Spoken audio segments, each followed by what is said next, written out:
1892년 조선 어느 가난한 농촌 집안에 옥분이라는 아이가 태어났습니다. 그런데 안타깝게도 집이 너무 가난해서 옥분이가 10살이 되었을 때 그 부모가 옥분이를 부잣집 하녀로 팔아버렸습니다. 하녀로 팔려간 옥분이는 제대로 먹지도 못하고 주인에게 맞고 살다가 겨울 추위에 심한 동상까지 걸려 손발이 썩어 들어갔습니다. 그러자 주인이 옥분이를 경성 선교병원 앞에 버리고 가버렸습니다. 다행히 애국 여자 선교사님이 병원 앞에 버려진 옥분이를 발견해서 병원에서 치료를 받게 했는데, 그렇지만 동상으로 인한 상처의 부패가 너무 심해서 결국 양 손목과 한쪽 다리를 자르게 되었습니다. 하지만 선교사님들의 정성어린 도움으로 옥분이는 건강을 되찾게 되었고 퇴원을 하게 되었습니다. 그리고 첫 성탄절을 선교사님과 함께 맞이하게 되었는데, 그날 옥분이는 자신을 구해준 여자 선교사님에게 너무 행복하다고 말하면서 그 이유로 다음과 같이 5가지를 말했습니다. 첫째는 더 이상 매를 맞지 않기 때문이고, 두 번째는 치료를 받아 아픈 곳이 다 나았기 때문이고, 세 번째는 더 이상 배가 고프지 않기 때문이고, 네 번째는 주인에게 돌아가지 않아도 되기 때문이고, 5번째는 세상에서 가장 아름다운 크리스마스 트리를 보았기 때문이라고 말했습니다. 생전 트리를 처음 본 겁니다. 자, 그리고는 후에 옥분이는 선교사님을 통해 예수 그리스도를 구주로 영접하게 되었고, 예수님을 영접한 옥분이는 행복한 이유 한 가지를 더 추가해서 말했습니다.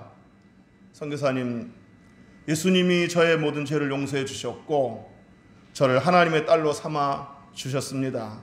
저는 조선에서 가장 행복한 소녀입니다 라고 말했다고 합니다.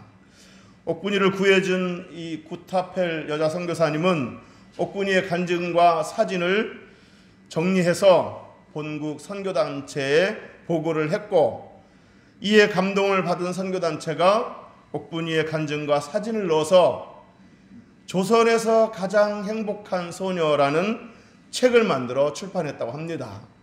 오늘 주보에 있는 사진의 주인공이 바로 옥분이의 사진입니다. 오늘 본문 29절에서 모세가 이스라엘 백성들에게 이렇게 말했습니다.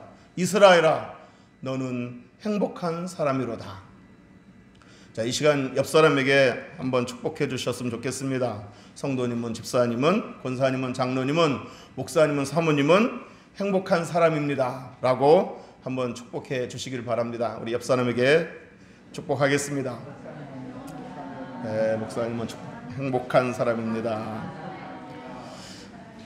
자, 모세가 이스라엘 백성들에게 이스라엘아, 너는 행복한 사람이로다 라고 말하고 난 후에 또 모세는 이스라엘 백성들이 왜 행복한 사람인지 그 이유를, 그 근거를 다음과 같이 말했습니다.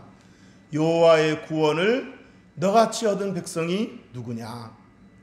여호와의 구원을 너같이 얻은 백성이 누구냐? 이렇게 행복한 사람의 이스라엘 백성들이 왜 행복한 사람들인지를, 그 이유를 이같이 말했습니다. 자, 이 말은 여호와의 구원을, 여호와의 은혜를, 여호와의 기적을 너희들처럼 많이 체험한 사람들이 또 어디 있겠느냐라는 말입니다. 그러므로 너희들은 행복한 사람들이다 라고 하는 의미입니다.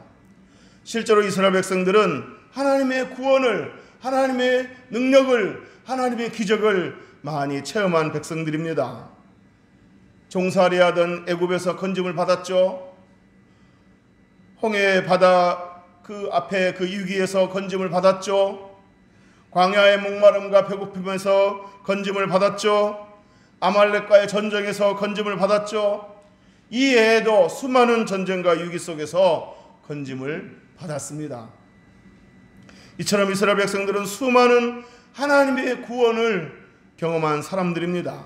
그래서 모세가 이스라엘 백성들에게 여호와의 구원을 너같이 얻은 백성이 누구냐? 여호와의 은혜를, 기적을 너희들처럼 경험한 백성들이 또 어디 있겠느냐. 그러므로 너희들은 행복한 사람들이다 라고 말했던 겁니다.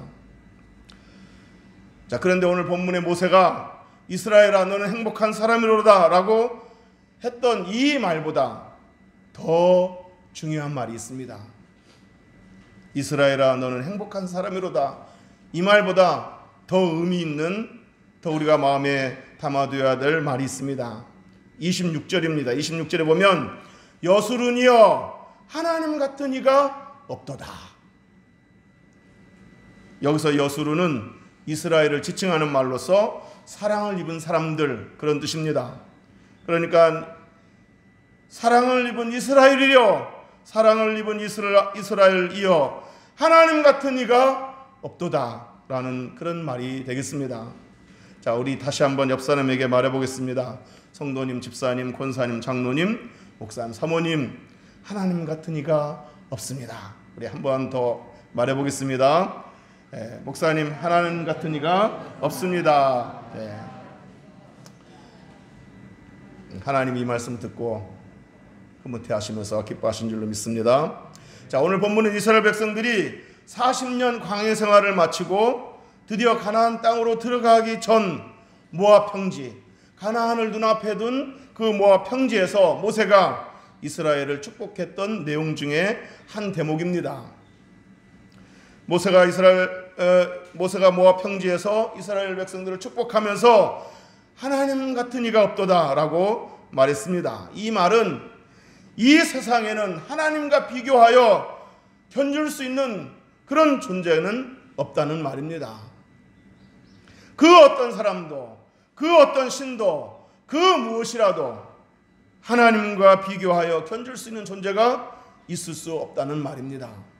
믿습니까? 자, 그런데 모세가 하나님 같은 이가 없도다라고 말했을 때 여기서 하나님의 능력을 드러내고자 하는 말이 아닙니다. 하나님의 능력을 부각시키고자 하는 말이 아닙니다. 하나님같이 능력이 많은 존재가 없다, 그런 의미가 아니라는 말입니다. 그럼 뭐냐? 하나님 같은 성품을 가진 존재가 없다, 그거를 말하고자 하는 겁니다. 물론 이 세상 어디에도 하나님처럼 능력이 많은 존재는 없습니다. 능력 면에서 하나님과 비교할 대상은 이 세상 어디에도 없습니다. 하나님의 능력은 무한하십니다. 자, 그렇지만 여기서 모세가 하나님 같은 이가 없도다라고 말했을 때 모세가 부각시키고자 했던 것은 하나님의 능력이 아니라 하나님의 성품이라는 겁니다. 자, 그러므로 하나님 같은 이가 없도다라는 의미는 하나님처럼 인자하고 신실하고 성실한 그런 성품을 가진 존재는 어디에도 없다, 그런 의미입니다.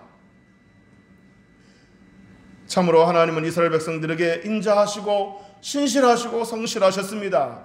얼마큼 신실한 분이신지 지금부터 잘 들어보시기를 바랍니다.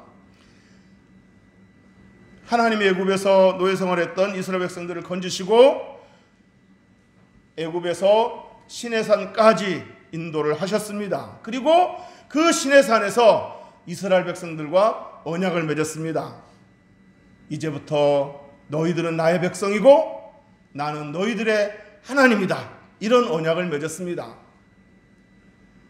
너희들은 내 백성, 나는 너희들의 하나님, 이렇게 언약을 맺었습니다. 자, 그런데 언약을 맺었을 때 이스라엘 백성들이 훌륭한 민족이어서, 이스라엘 백성들이 하나님께 순종을 잘해서 이스라엘 백성들과 언약을 맺은 것이 아닙니다. 아시다시피 이스라엘 백성들이 애굽에서 해방되어 시내산에 오기까지 얼마나 불평불만이 많았습니까? 얼마나 불순종함이 많았습니까? 이스라엘 백성들이 큰 어려움을 만나고 큰 위기에 처할 때마다 하나님은 건져주시고 지켜주시고 또 그들의 필요를 채워주셨는데, 그런데도 이스라엘 백성들은 끊임없이 위기 때가 되면, 어려움이 닥치면 불평불만을 늘어놓았고 불순종을 했습니다. 자, 그럼에도 불구하고 하나님은 시내산에서 이스라엘 백성들과 언약을 맺으신 겁니다.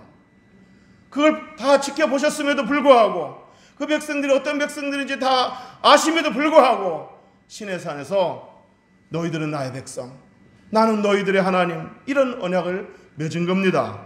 이 얼마나 감사하고 황송한 언약입니까?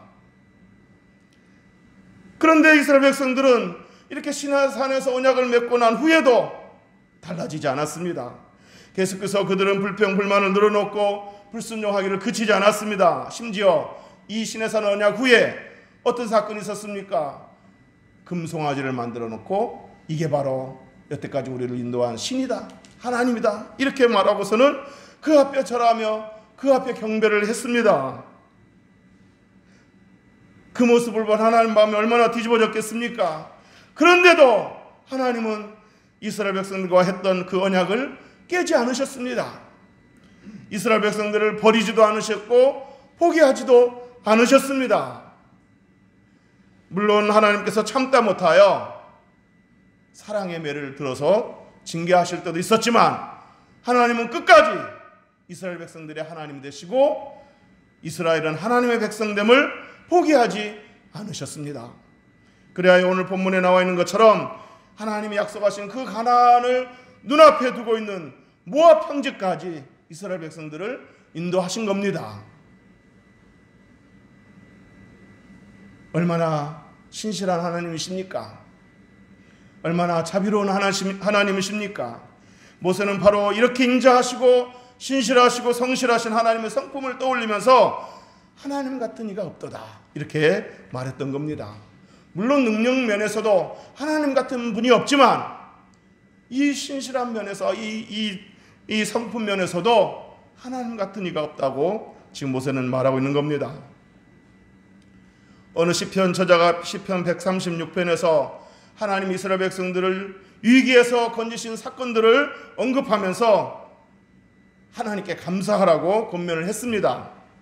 애굽의 장자를 치신 이에게 감사하라, 홍해를 가르신 이에게 감사하라, 바로와 그의 군대를 홍해에 엎드리신 이에게 감사하라, 큰 왕들을 치신 이에게 감사하라, 이렇게 권면했습니다. 그런데 이렇게 감사하라는 말 뒤에는 항상 붙는 말이 있었습니다.